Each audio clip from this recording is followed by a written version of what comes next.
este canal, desde sus inicios, fue exponer la cultura millennial desde nuestro punto de vista como padres inmigrantes en Estados Unidos y todo lo que representa para nosotros.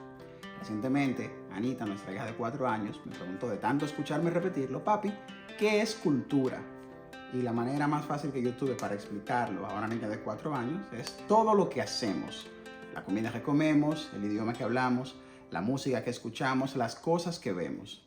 Y en eso conecté con algo que fue muy significativo para nosotros en cuanto a lo que yo quería hacer como creador de contenido.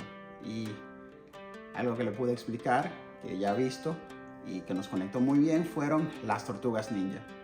Las tortugas ninja son como ese sweet spot, el punto dulce que nos une a los millennials, porque tenía muchas cosas que nos interesaban en aquellos gloriosos años 90.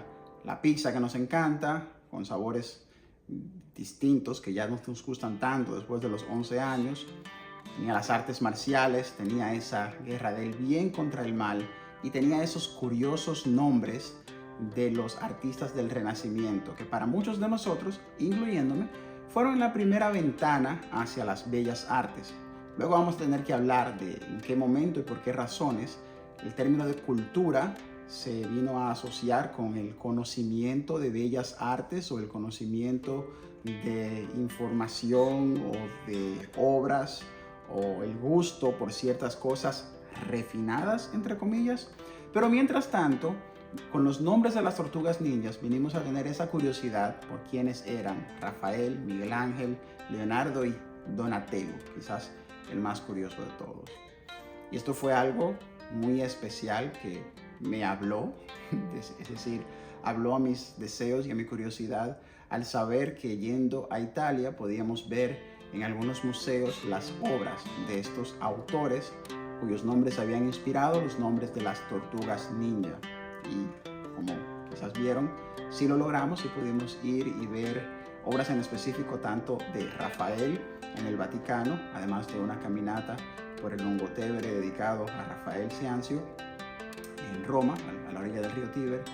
Y también pudimos ver en el Vaticano también la Capilla Sixtina, el techo pintado por Miguel Ángel, además de el Moisés con cuernos que está en una catedral, la catedral de...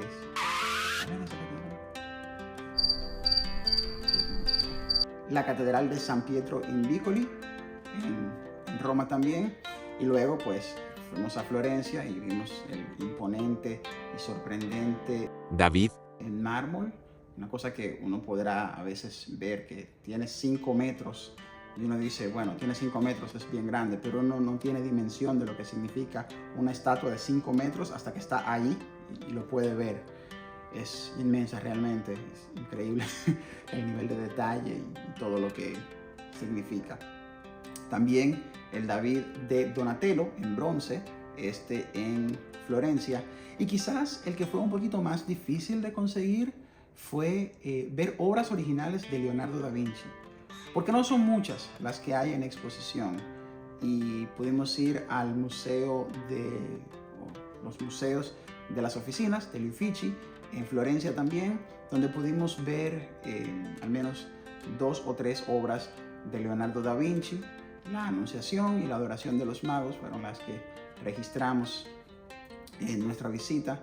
Y ahí viene algo curioso, porque no son muchas las obras expuestas de Leonardo da Vinci. Todos hemos sabido de la Gioconda, la Mona Lisa, que está en el Louvre de París, y también sabemos de la Santa Cena, que es un fresco que está realmente en un monasterio, no es un cuadro expuesto, y está en muy mal estado, dicho sea de paso.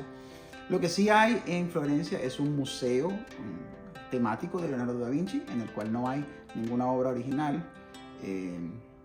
Entonces las obras originales que se pueden ver, digamos, más accesibles son esas del Uffizi. Lo curioso es que nosotros llegamos a Florencia en un crucero que nos dejó en el puerto de Livorno y luego tuvimos que tomar un autobús hasta la ciudad de Florencia en un domingo, que era el primer domingo del mes. Y en Florencia existe la tradición de que el primer domingo del mes los museos son gratis para que la gente pueda ir y visitarlo, pero eso incluye a la gente y a nosotros también, los turistas que llegamos y solamente tenemos un día al bajar del barco y tener que volver.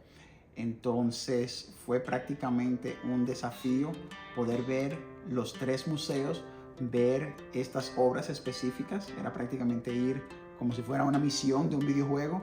Llegamos primero a la Galería de la Academia, donde está el David, y ahí pues vimos el David, vimos algunas otras cosas de Miguel Ángel, algunos otros trabajos sin completar, otras esculturas interesantes como el rapto de las Sabinas y demás, pero prácticamente salir de ahí caminando. Aprovechamos para pasar por la plaza de la catedral del Duomo, de Santa María de las Flores, y de ahí unas cuadras más hasta llegar al Museo del Bargello, donde está la obra de Donatello y algunas otras obras que vemos también. Hay que decir que ese fue el que de cierta manera le gustó más a Joey. Fue una experiencia más íntima, un museo más pequeño, no tantas obras grandilocuentes, pero sí muy interesantes.